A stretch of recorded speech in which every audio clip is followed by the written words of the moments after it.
Les élections professionnelles dans la police nationale, c'est bientôt. On en parle tout de suite avec mon invité.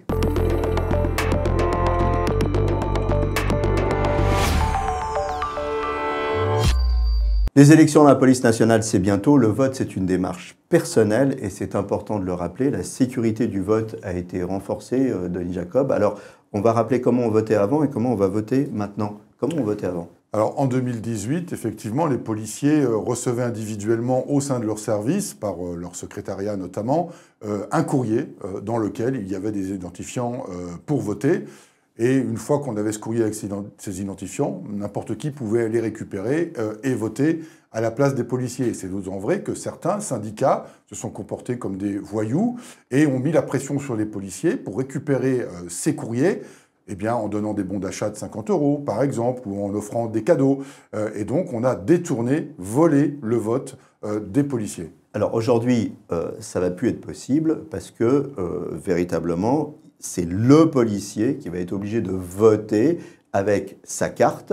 Et donc, c'est vraiment une démarche personnelle aujourd'hui. Aujourd'hui, même si les policiers continueront à recevoir une enveloppe avec un mot de passe, un identifiant, ils devront par contre, en plus, quand ils se connecteront au site du ministère de l'Intérieur pour voter, renseigner leur matricule ainsi que la clé de sécurité qui est sur leur carte de police.